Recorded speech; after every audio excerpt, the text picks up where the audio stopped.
just let me know.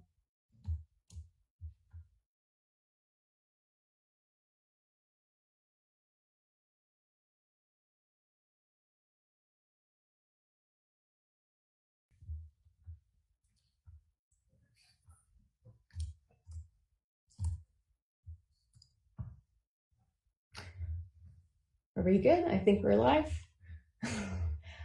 Hello, everybody. Welcome to our third of the series, 5 webinar series. And this webinar today is about digital preservation, community engagement, and crowdsourcing. We have today some fabulous speakers that have done quite a lot of work in this area of preservation and engagement and crowdsourcing. Spanning from Iceland and also to Ireland. So I will hand it over to Scully if you'd like to brief, because this is part of the PHIVE project, just to describe what PHIVE is. And Scully, if you want to introduce our speakers, that'd be fabulous. Yes. Hello, everyone. I'm talking to you here from Skulli in East Iceland. And just to give you a brief about the PHIVE project, it actually stands for Promoting Heritage in Virtual Environments. It's a project funded by the Northern Periphery and Arctic Program, and a clustered project. So we are actually disseminating the outputs from 5 Interreg-related projects, and one of them is ULAC from the Horizon 2020 funded, and Cubido, which is ongoing North Sea region project, and Taxons, which is NPA COVID response project, and Stratus is also ongoing, and then it was Cine, which is was a 3 years big project that finished in the end of 2020. And one of the things, well, we are disseminating the outputs from these projects, and and here today we will have some insights into at least 2 outputs from the Cine project, and then probably some other things will be discussed in the end. But first, we have here Judith McCarthy from the Donegal County Museum, and she will tell us about the co-production, which was a very successful part of the Cine project there in Ireland, I would say. But we have also here Oddgeir Isaksson from the Cultural Heritage Agency of Iceland, and he is going to tell us a bit about an app that was made within Cine, and for crowdsourcing, we can say, the gathering of information about cultural remains and heritage remains in Iceland. So, Oddgeir, I just hand it over to you. Yes, thank you. We're going to start by trying to share my home screen.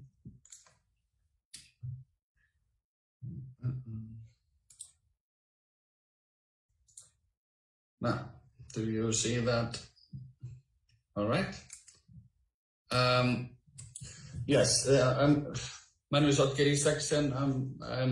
I'm a project manager for archaeological survey at the Heritage Agency. I just wanted to tell you about the Munin app. Munin is it's named after one of Odin's ravens, who are called Hugin and Munin.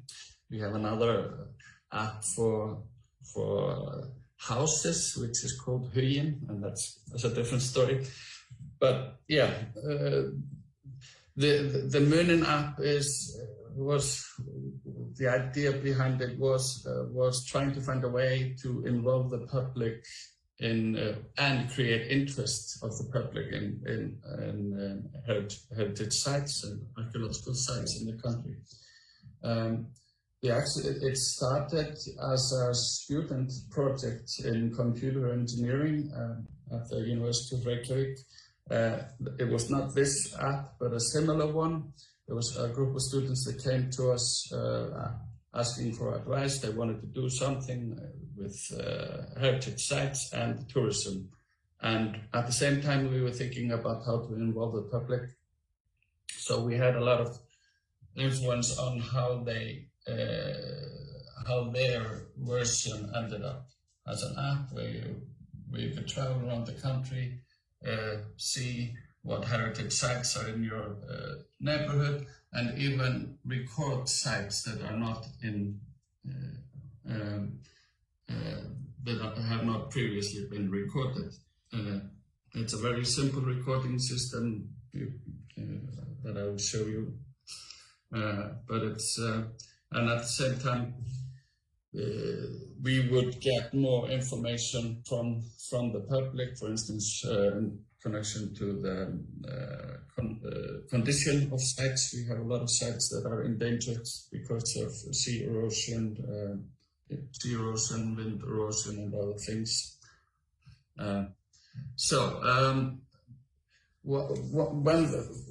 When we of course didn't have the funding to carry on with this project. One of the students that made the original program wanted to carry on with it, but it was way too expensive.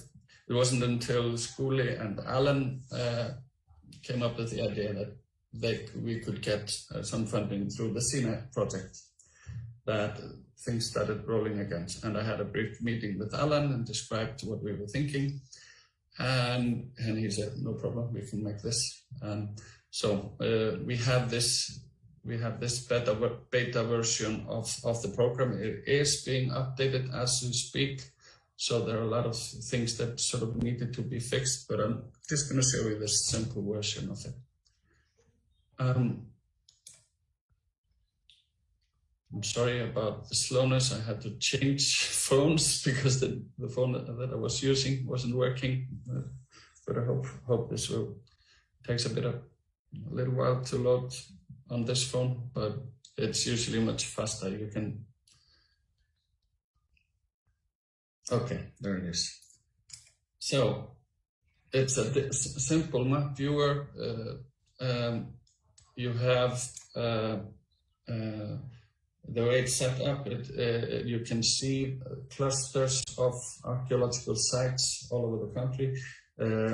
The basic data that's behind in the database behind this is around 8,000 sites. It's basically a copy from our survey database. Our survey database counts around 13,000 sites at the moment. Today, but this version is from 4 years ago. So it's we will need to. The plan is to update that as well. The simple it's let's see if we can the buttons in the app. You have the location button here, which basically takes you to your location. At the moment, I'm at our office in Reykjavik. So, and there are 2 sites recorded here. And in this case, it's simply the house that I'm sitting in. It's by clicking on the icon, I can get basic information about the house. Here's a picture. This is just a test. I can take you to a more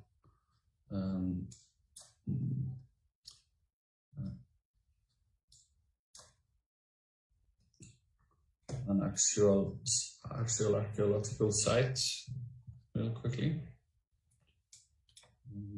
For instance, this one. So the cluster, as you can see, the clusters disperse once you zoom in further in, and once you get that red icon here, start checking out the type of sites. In this case, it's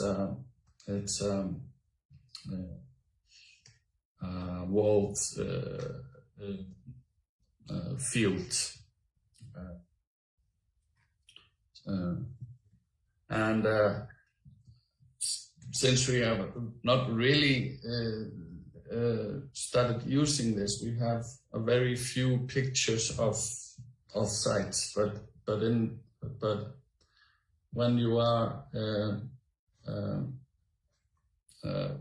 but when you, for instance, if you would visit this site, there's no picture of it. You can on your phone either take a picture and upload it, or upload pre-existing pictures from your phone to the site, and that we will then see in the back end. The back end is one of the things that is being fixed at the moment. We need to sort of better view of or connection between the RCL sites and the records in the back end and between the pictures, so we can have a clearer view who is doing it and what doing things and what. Here I'm going to show you this button really quickly, Skrá minjar, which means record site. We are also working on an English version of the thing. When you get to a site, you will the first screen here is if there is a place name that's connected to a site, you would write it here. Then there are there is a thing called tegund, which is the type of site. For instance, if it's let's say if it's a cave, for instance, you would, and then you have the purpose or the role of the archaeological entity or site. Hlutverk. There you have standardized terms to use to choose from. We could say, for instance, Aftökustaður, it's a place of where people were executed, and then you estimate if there's any danger to the site. If there's no danger, you will choose the green button here. If it's danger, it's the yellow, and great danger, it would be the red.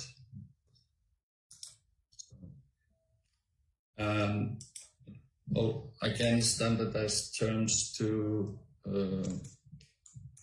or should be, the reason for the danger.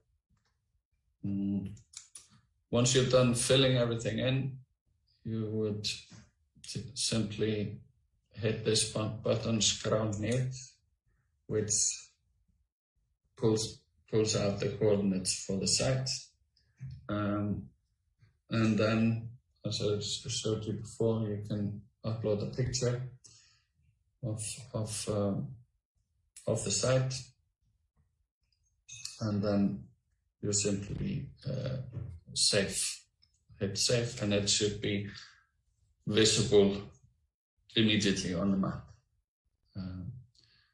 And in this version, we needed to accept the record at the back end, so it would be visible to the public, but in the new version that we are working on, what you do will be visible immediately to the public. Otherwise, it would only be visible to you in the earlier version. Please feel free to ask questions in between time.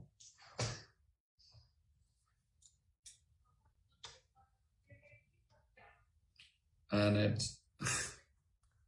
one thing I haven't been able to get around, or I don't know if it's an issue, this app seems to work all over the world. And I've been able to record sites in East Africa with it. So I was just trying that. So I don't know if it's possible to lock it to Iceland. I guess that's something that Alan and his team might be able to figure out. So yeah, I think that's about it for me. Do you have any questions? I have one question, okay? Yes. You say that in the new version you will not have the approval. Yes. So why have you made that decision? Because that's one of the things when crowdsourcing information is discussed. If then there is usually some approval stage before it goes public. Yeah, we will keep the unapproved possibility. Yeah. Yeah, I mean, you can always take it out, of course. You have yeah, that was the idea. This is a standalone thing. It's not really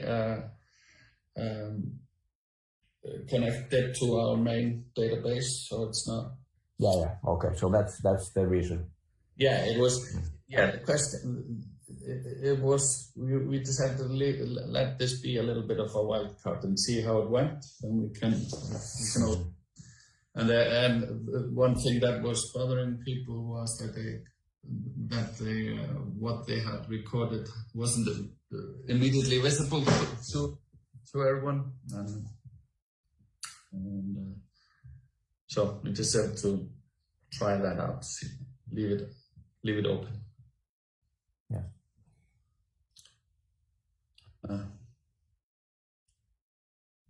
No, I can maybe add to this that we also, within the Cine project, we discussed this a little bit around this app, if it could be gamified. So to when it's up and running, then it could be, well, some gamification could be used to have more users, and so you could even have competition between groups or regions. Yeah. And of course some built-in user encouragement that would remind you, oh, you have not been out for recording any remains for a week. You should go out this weekend. We can have these tables and the like. So I'm sure we can constrain the if the limits of your ambition are Iceland and we're not going for world domination with the app, then we can certainly constrain it to the limits.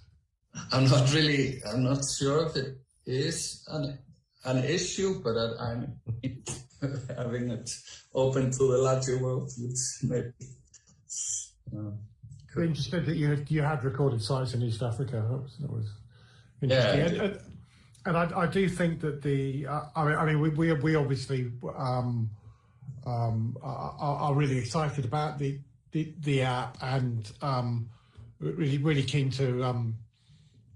I think the main thing now is to make it, as you say, to open it up a bit, but also we would work on the presentation so that it has a nice look and yes, and feel to it. So it's very much kind of prototype at the moment, but we do want it to shine in the world. I mean, partly because I think that the sort of the structure and the architecture that the app has is one that has a lot of potential for different use cases. I mean, one that kind of springs to mind is like in recording of archaeology, in zones of conflict where there's any sort of destructive process taking place. Then this sort of app can be something that And also where access is difficult, this sort of app can be something that can help in recording things as they are and recording things as if they get damaged as well. Yeah, we have tried to sort of one idea that we've been trying to sell, that surveying or recording sites in this simple ways is preservation in itself. So if like you say, in conflict areas where sites may be destroyed, this might be the only records that's left. So any type of record is preservation. So yeah, that's a very. So the general general idea behind this is very acceptable to me and all of us. Our problem has been the lack of funding that we have behind us at the moment, but we're still trying to sell that. Maybe you stop sharing your screen, Oddgeir. Yes. No, I think,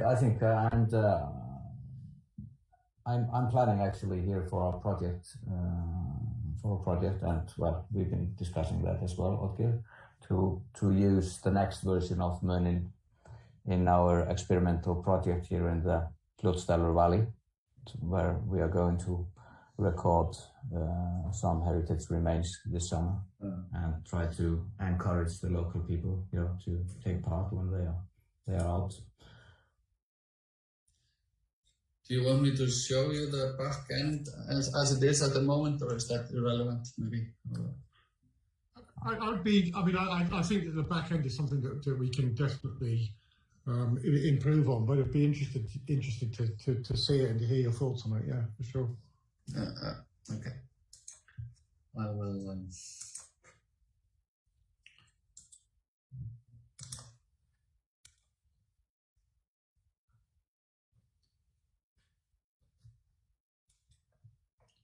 If I can just find it here.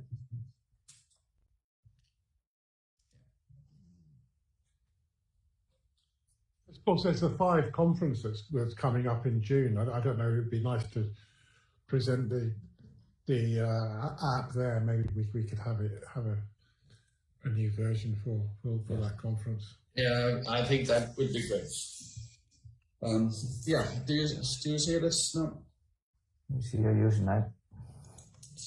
Signed in. The only thing we have now it's very simple. We have the records that are in there, and we can approve or unapprove the sites. Someone is diligent here. And then we have the images. At the moment, we don't see any connection between the images and the records, and we don't see any connection to the users. So that has been our main issue. So we are basically half blind, but this is a thing that's been worked on in the newer version. We do. So what we would even like to have is some sort of map view, even that we could just to verify the sites. From this table view, it's a bit difficult for this to run smoothly. Otherwise, we would have to check this in another GIS program somehow before approving. I don't think that's going to be that much of an issue for us. I mean, I think that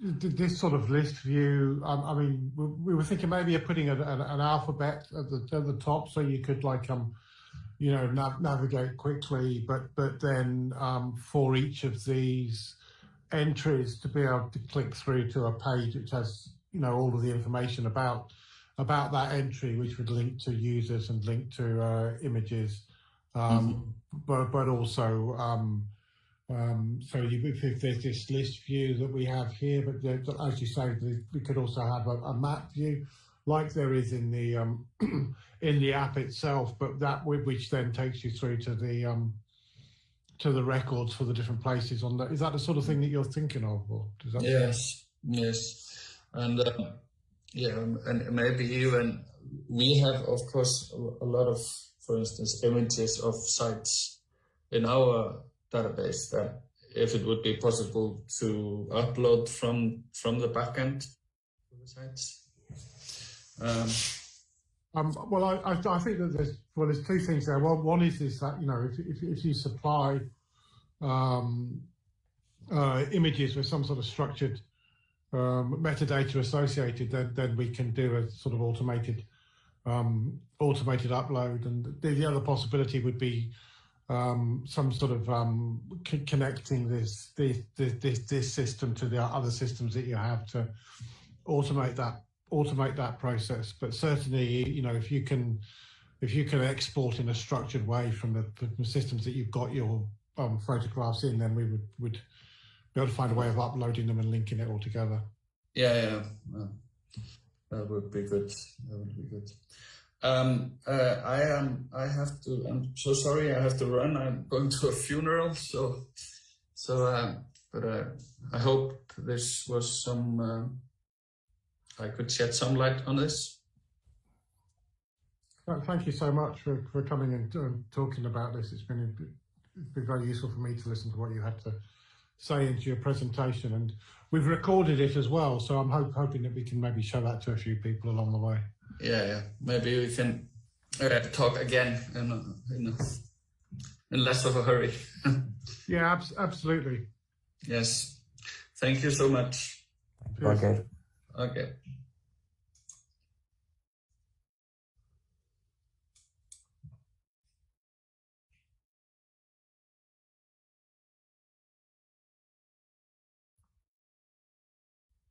Okay, will I start then? Well, there we have you, Judith. Judith. Hello, everyone. All right, I'll share my screen, do my best here.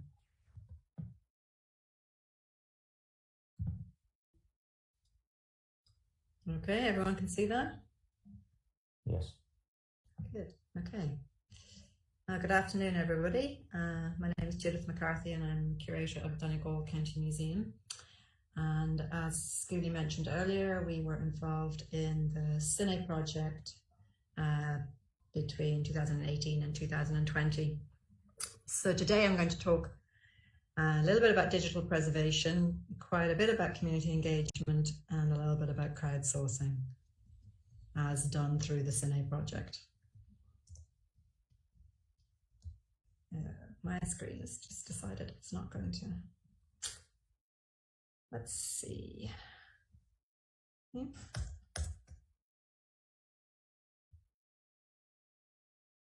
Sorry about this, it's just doing one of those weird things where it's not, oops. Sorry, it just wasn't moving, you know, the way the slideshow. So I may have to do it as reference, I'm afraid, because for some reason it wasn't going to. Okay, take two. Nope. Okay, which is going to be difficult. Yeah, it's going to be difficult. Anyway, so the Cine project, Donegal County Museum, it involved colleagues in Iceland, in Norway, in Scotland, in Northern Ireland, and in Ireland, and that's us in Ireland, the little green symbol for a museum. And now it's added in a slide. Oh, yeah, you know, sometimes I just hate technology. Anyway, that's ourselves in Donegal County Museum, based in the northwest of Ireland, in Letterkenny in County Donegal. So in the Cine project, our output was a best practice for cultural heritage co-production, and our resources included best practice manuals, online resources and training for cultural heritage co-production projects. And the aim was to enable organisations to build successful community-based and sustainable projects and empower local communities to record, research, preserve and present digital heritage using digital technologies. So the context was really looking at the role of museums in the 21st century and the challenge that we have in connecting with our communities and being more relevant, and how we can invite people to actively engage in our museums and implementing what's known as participatory practice. So participatory museums, there are 4 ways in which museums can be participatory.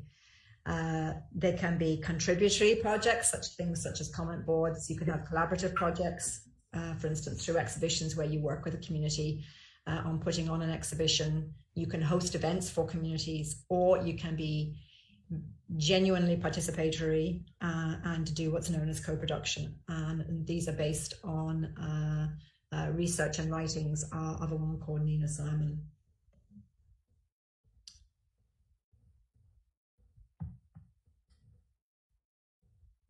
So, what is co-production? Co-production is underpinned by the belief that outcomes are better if those concerned are involved. It involves working together from the beginning with communities. It confers more power on the participants in the project, and it's a process which is truly co-determined and co-owned. But why should we co-produce?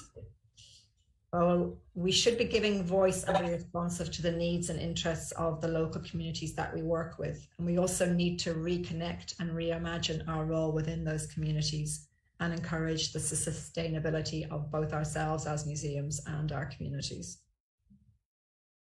And co-production allows for all of that. So what did we do through the Cine project? Well, first of all, we worked with a group in Killybegs, the Killybegs History and Heritage Group, and on a particular site called St. Catherine's Church and Graveyard. The images you'll see there, one is of Killybegs, which is a maritime town in sort of southwest Donegal. And this is the group, the Killybegs History and Heritage Group that we worked with.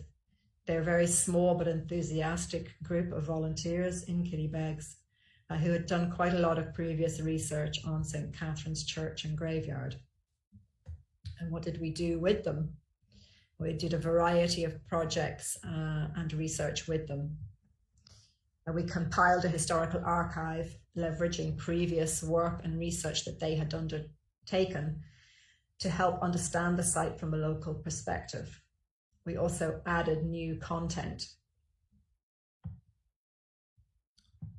We did things such as data collection using 360 photospheres, starting small using accessible technology, and created easy to understand guides that the community could use.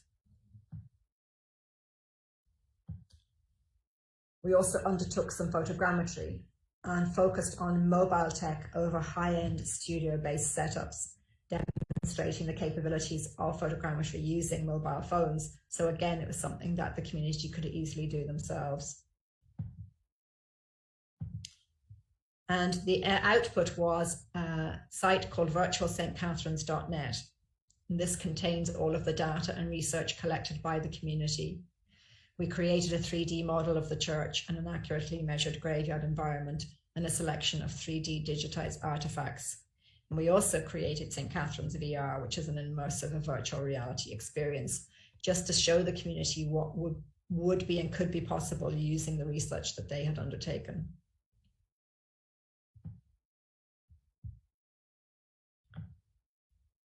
But we weren't finished. This was only part of the project. There had been a lot of challenges with the case study that we did in Killybegs. The group were a small group. They were willing and committed, but they were very, very busy doing other community work and also with their own lives. And as with all good co-production, we had made the mistake of not starting at the beginning. So we decided to do another case study. This time we began at the beginning and appointed an experienced facilitator, Guy Barriscale, and worked with the community of Inch Island, which is just off the sort of northeast coast of Donegal. It's an island per se, but it's connected to the mainland across a causeway. So what did we do with the Inch Island community? Well, as you can see, we worked on the ground with the community right from the beginning. So we began by researching the history and heritage of Inch so that we would have a little bit of an idea of the story of the community. But most importantly, we connected with the community right from the start and asked them what they wanted. We listened to people and we gathered photos, archives, and artifacts. And Guy worked very closely on the ground with the community. He was with them, a few days a week, meeting with people, talking to people, telling them about the project, getting to know them. And that's how he then gathered the photos, archives, and artifacts, just by getting the knowledge of the project out there and by being their contact point for the gathering of information. And the end result was a website called inchheritage.org, which contains all of the information gathered by the community and tells the story of the Inch Island history and heritage.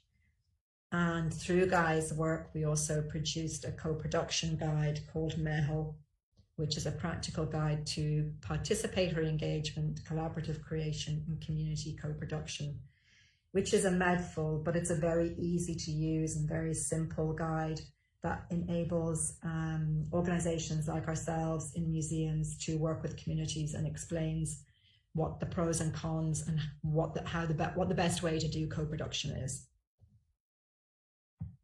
And then we gathered everything together in one place and put it on our cinecommunities.org website, which is where you can get all of this information. The St. Catherine's, the links to St. Catherine's, the links to Inch Heritage, the co-production guide, and all of the other kind of manuals and guides that we created to enable communities to preserve their heritage using digital technology. But what did we learn from the process? We learned that it's vitally important that you work together from the very beginning of the project. You should have joint visions and goals, but do not have any preconceived ideas about the outcome. You must manage everyone's expectations, that's yours as well as the community's. And it's also very important that you trust each other. We often make the mistake of thinking that we are the experts when it comes to history and heritage, those of us who work in this field in museums and on other heritage organizations. And although we are experts in many ways, we don't know everything about the history of a community. So we must trust their knowledge just as they trust ours. And it's very important to listen actively, listen to the community, to what they want and what they need and the information that they have to share with you. You must accept that the road will be bumpy and the direction might change, but that the journey is as important as the end result. You may begin on your journey of co-production with an end goal in mind, but through the journey, that end goal might change. And at the end of the day, the end goal is not necessarily the end goal. It's more about how you get there, the work that you do with the community, the relationships that you build.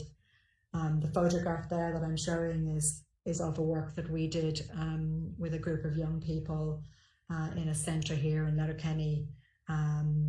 Wasn't planned, but was very productive for us, both in how we did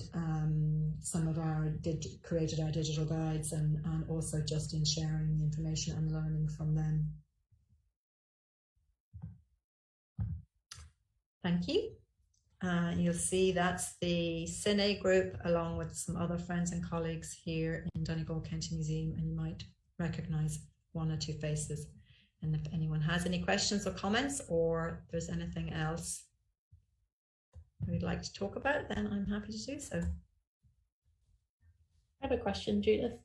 Yes. You spoke about the different digital technologies that you use to then incorporate into the engagement with the community. do you feel that that using those more accessible technologies maybe facilitated participation and maybe has contributed to use in the future? Or yeah, it certainly helps participation. There's no doubt about that. I don't know in terms of whether it will continue. You know, I would like to think we haven't.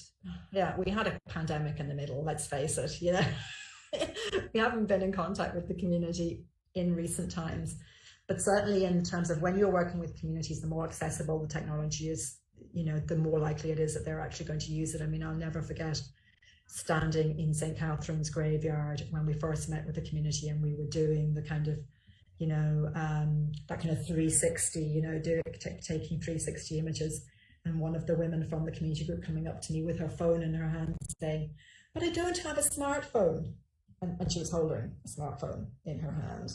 So, you know, don't get me wrong, many members of the community are very au fait with technology, but you want to be able to bring everyone with you. So the easier the technology is to use, the more accessible it is for them to be able to use, the more likely it is that they will use it, and they will get involved, and they will maybe continue to use it when you're gone, because at the end of the day, we're not always going to be there with them. So I think it's important that it's easy for them to use and accessible.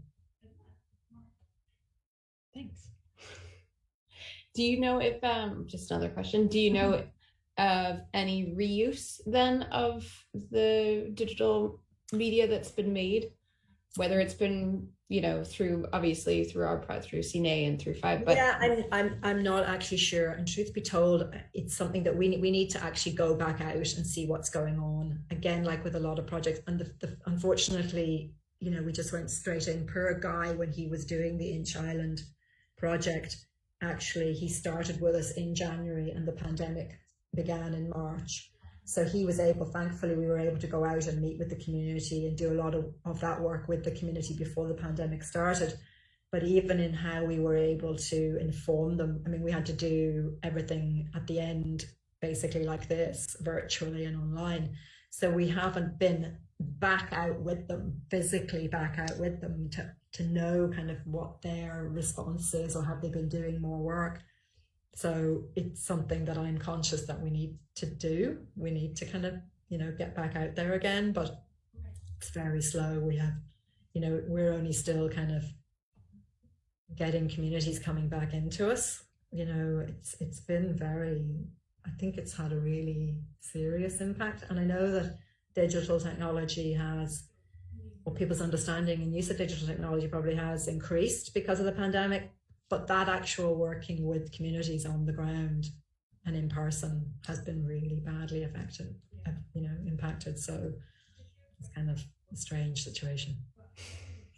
Yeah, I guess the pandemic years have not been very, very good for any community engagement and co-production. So, but definitely, I would like to say that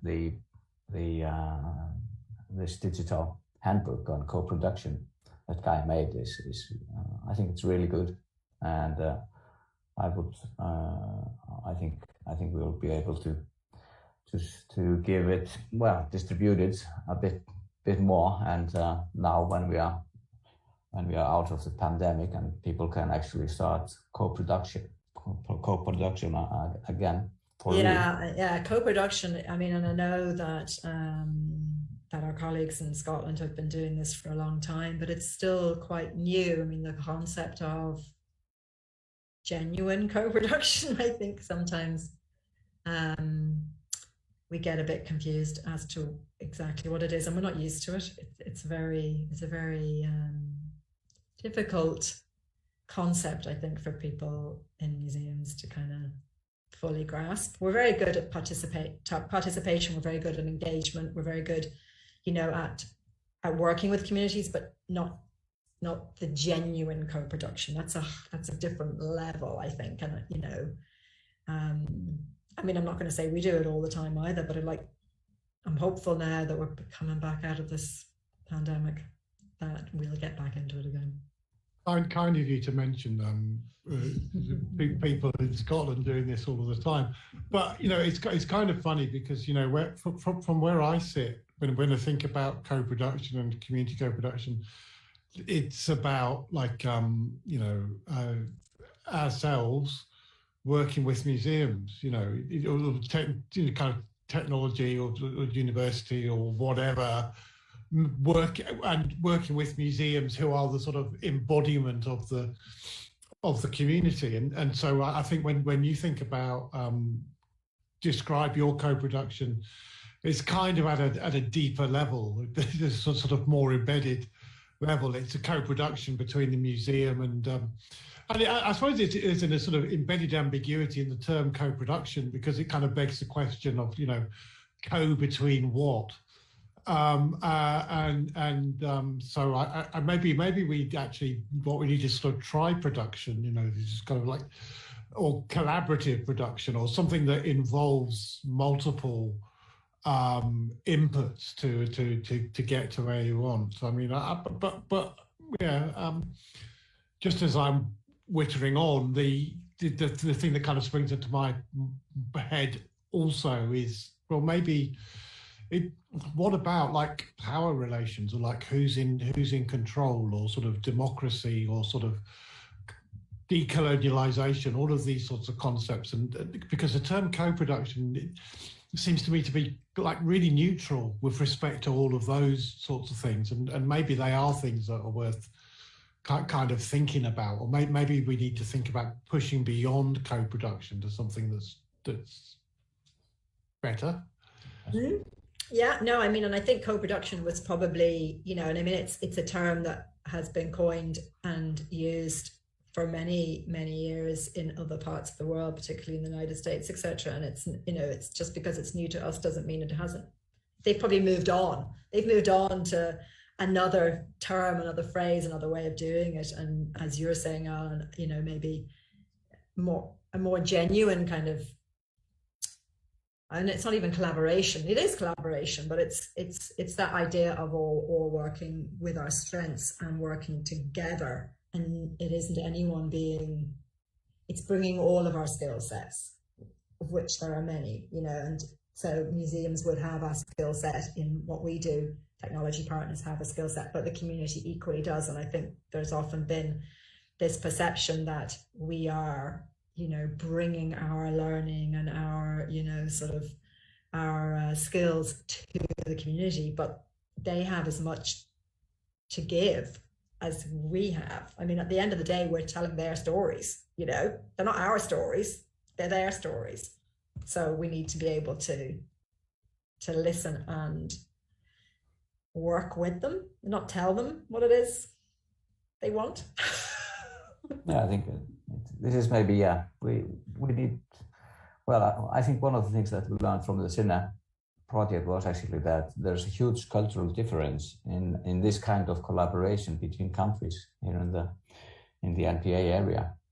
So there's a different approach to it in the British Isles than in Scandinavia and in Iceland. And in Iceland, I would say that we are more used to just go top bottom instead of bottom to top in collaboration. So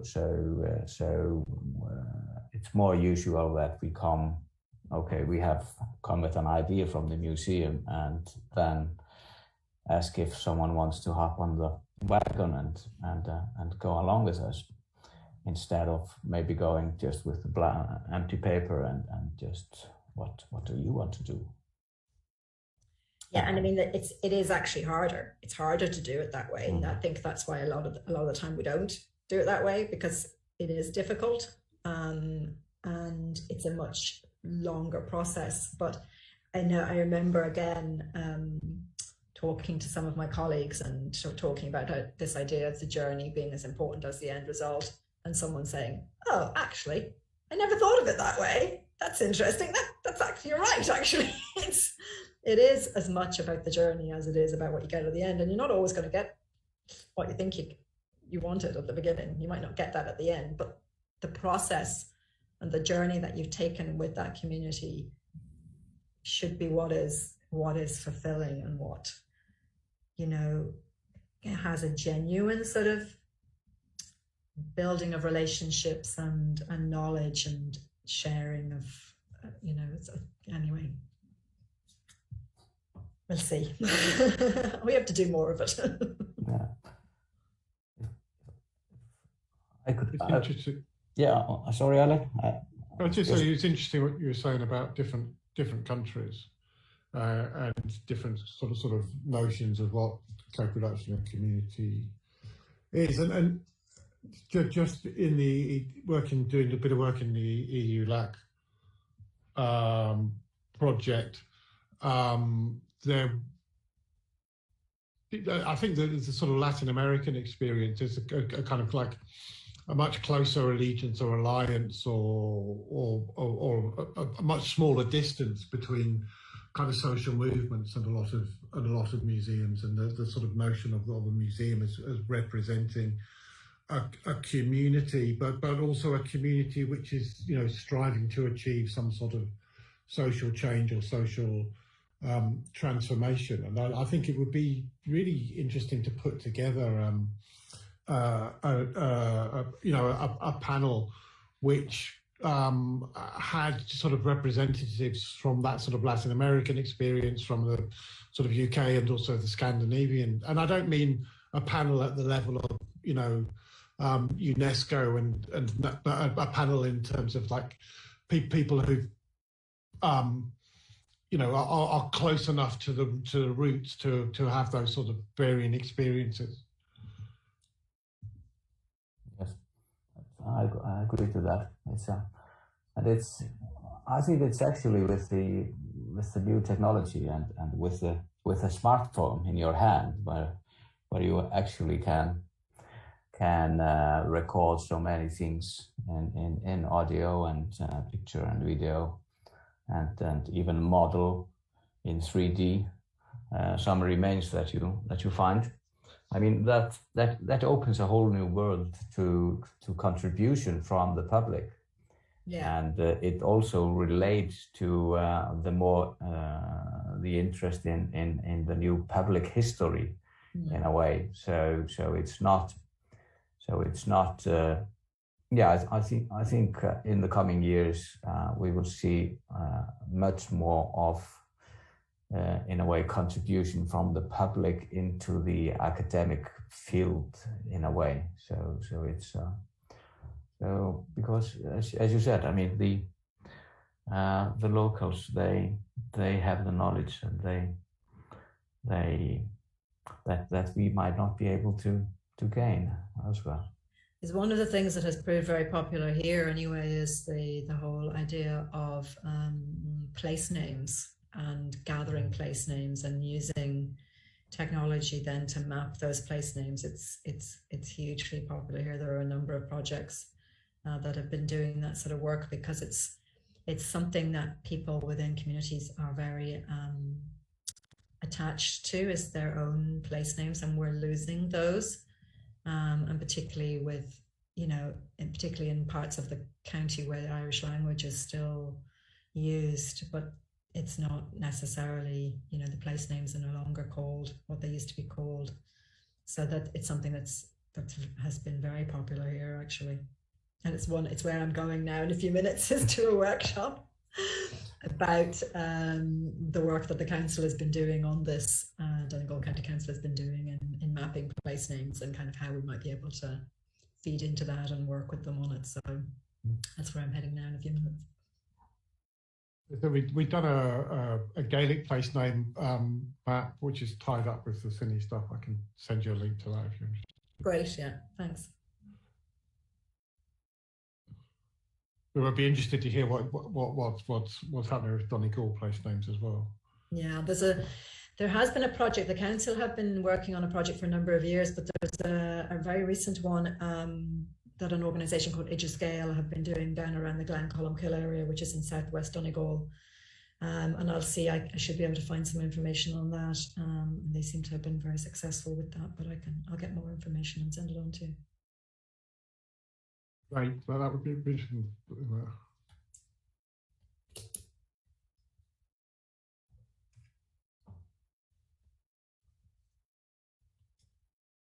I was talking a little bit earlier on about, I just mentioned the sort of conflict and the Ukraine, and Camilla Oles has joined, and she's been trying to put together a project, or we've been trying to put together a project which records heritage in the Ukraine. I don't know, Camilla, you wanted to say a few words, but you're in transit to a plane somewhere. Yes, hi everybody. Yes, I'm in Heathrow now, but I will try to say something about this project, but I can't really use my camera now. But maybe I can share my screen to show you some presentation. I quickly prepared.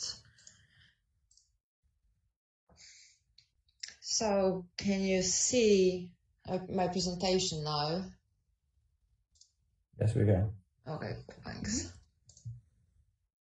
Okay, so the project Together for Ukrainian Heritage will collect digital records and interpretation of sites that have been threatened, destroyed, or degraded by Russian aggression. It has been estimated now that Russian aggression has already damaged 2 monuments or sites per day on average. UNESCO lists 7 World Heritage Sites in Ukraine, and as far as I remember, there are additional 16 or 17 sites on the UNESCO tentative list. So also Ukraine is a home of 61 historical and cultural reserves defined as landmark areas of the particular importance of historical, scientific and cultural value. And most of the places are located on the Ukrainian territories currently experiencing brutal and devastating Russian military aggression. And this is UNESCO site where UNESCO has published a list with satellite images before and after damages of, for instance, Ivankiv Museum or museum in Mariupol, along with a list of damaged monuments and sites. So you can see how these areas looked like before the war and now, especially the museums buildings, you can see. Also, the Ministry of Culture and Information Policy of Ukraine has already recorded more than 135 reports of damage inflicted to cultural heritage objects, according to Culture Crimes. And the statement was published on 10th or maybe 12th of April.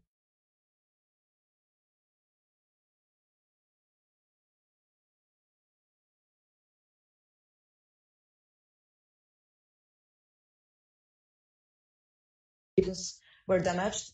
Another 58 objects include architectural and 5 urban monuments.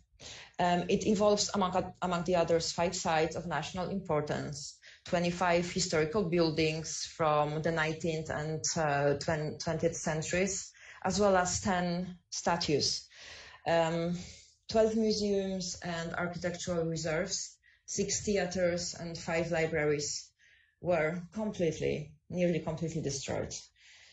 So the regions of Kharkiv, Donetsk, Chernihiv, Kiev were the most affected. And as I mentioned, this is a statement from the probably 10th of April or 11th maybe of April. So the impact of conflict in Ukraine on heritage is immediate and pressing. Action taken for preservation should be taken now, as it may not be possible in the future. We believe that the united world must act now to protect and preserve Ukrainian heritage, which also forms a significant part of the global cultural legacy. So this project will work with the UNESCO Committee of Lithuania and through them with academics in Ukrainian for collecting digital records and interpretation of sites that have been destroyed. The project Together for Ukrainian Heritage platform enables anyone to support Ukrainian heritage at risk through uploading photographs of Ukrainian monuments, sites, historic interiors, and museums objects taken during a visit to Ukraine. Everybody can contribute to preserving Ukrainian heritage from any place in the world. After the liberation of the northern territories in Ukraine from the hands of Russian invaders, the Ministry of Culture and Information Policy began estimating loss in the field of culture. The damage in Chernihiv region reaches 70% for now. Maybe today that would be even more, like 80%. And as a couple of examples,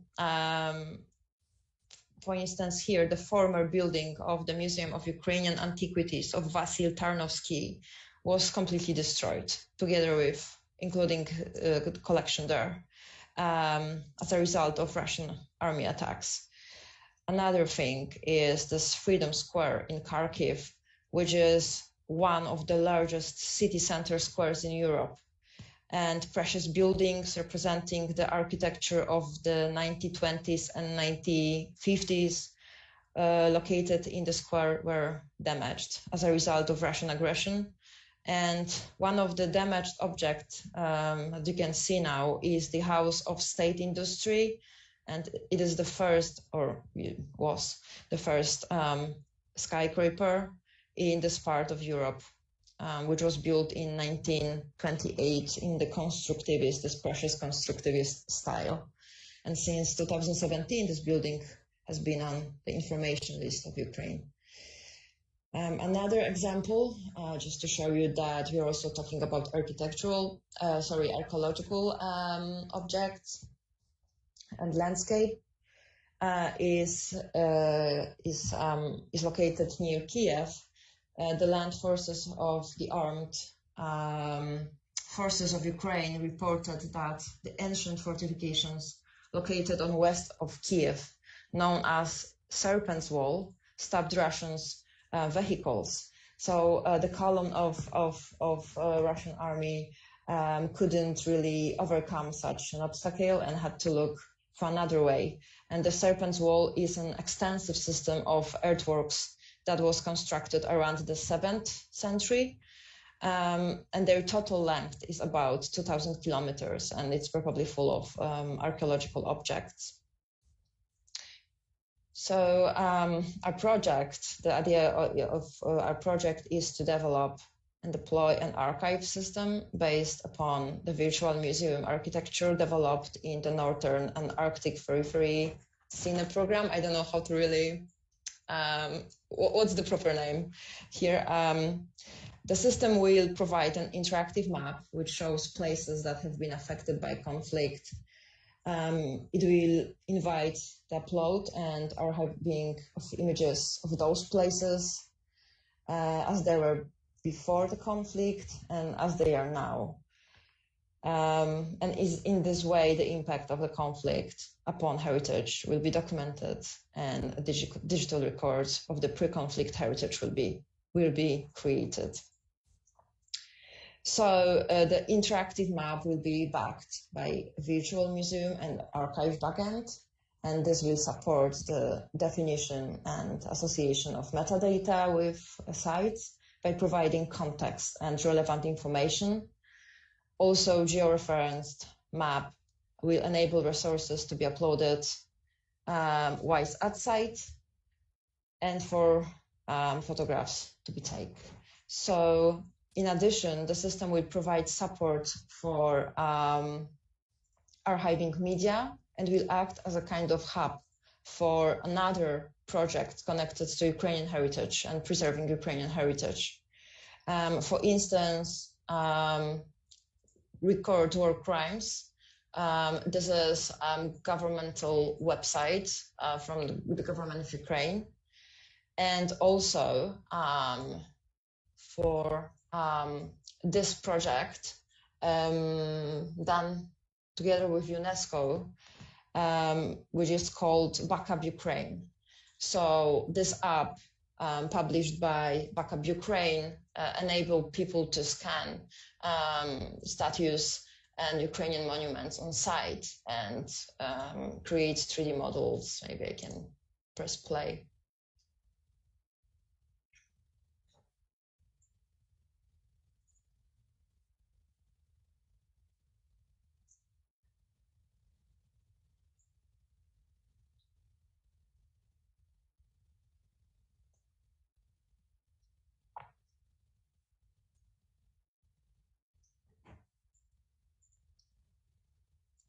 Okay, so if you would like to explore this project more, I can share a link with you later.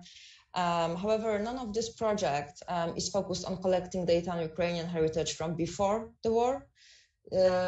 What I think would easily help to virtually reconstruct monuments in the post-war recovery, and this is what the project Together for Ukrainian Heritage is probably going to do. So by this project, we believe that cultural heritage, an element of a nation's identity, will play a significant role in the post-war recovery, helping to re-establish the thread of continuity, integrity, and freedom of all territories of Ukraine. And in addition, the outcomes of the project, a similar methodology can be applied to other areas of conflict or to preserve heritage places in case of emergency rescue actions related to climate change. Thank you for now, and sorry for this speed. I'm sitting on a board toilet. Thank you.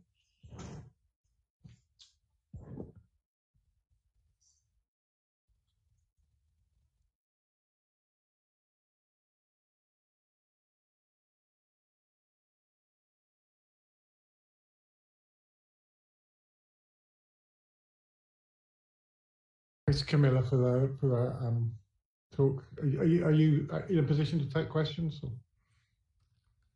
Yeah, I think so, yeah.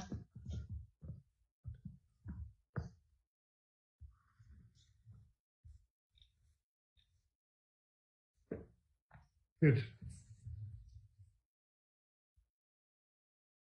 It was interesting to hear about Ukrainian heritage, but also the backup Ukraine. Do you have any sort of feeling for how successful that initiative has been? Well, I don't know how successful this project is for now, but I think we can log in to their platform, their server, as volunteers, because this is what they ask for, and check how much of this heritage data has been already submitted there. But I know, as far as I know, this is part of UNESCO and some Denmark institution. So it looks as a pretty serious thing. As well as actually also the recorded war crimes, the record war crimes on .notion.site from Ukraine. That's another important platform. But what they do is they collect only evidence of heritage crimes. So images representing buildings and sites after destruction.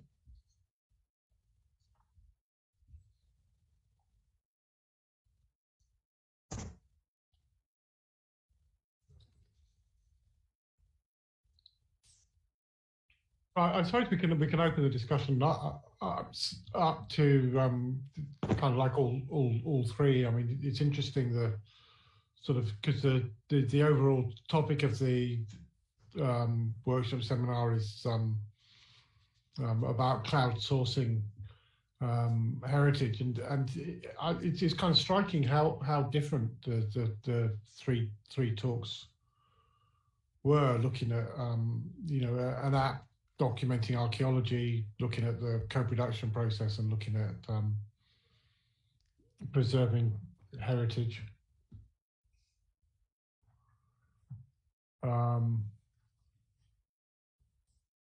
but also how similar in some ways, particularly the Moonin app and the Ukrainian recording process as well. I know. Yeah, I mean, but it's all a question of using our facilities and using what we have at my hand, and then have the information gathered into some repository where it can be used, kept, and also promoted. And it's part of the preservation that I like this. I like a lot this idea of about the heritage remains there in Ukraine, and it's definitely something that it's just like the social media. It just gives you an insight into something that you are far away from, but shows you really what is happening, and that's important in times like this.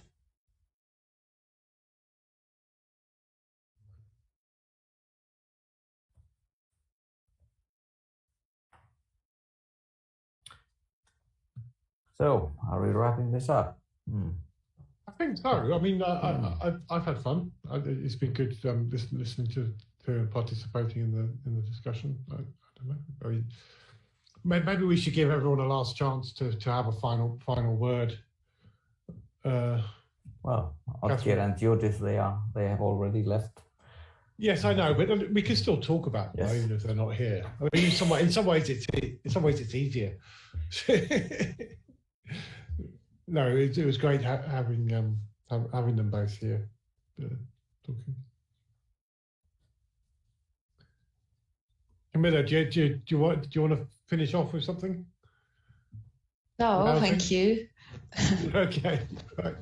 It's good. Well, I hope the flight's good for you. No, it's not really, but thanks. Yeah, thank you. I hope this presentation wasn't too noisy.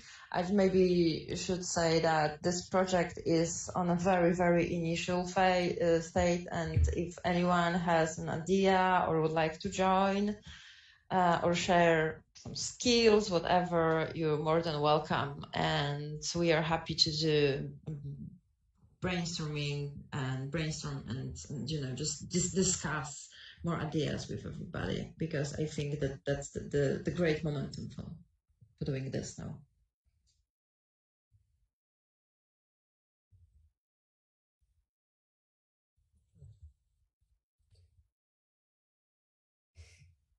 Thank you, everybody. Scully, I noticed that you've stopped using snow in the background, and you've now got green grass and blue skies.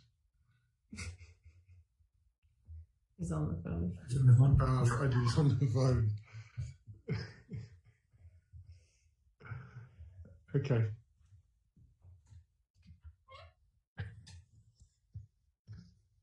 That's good.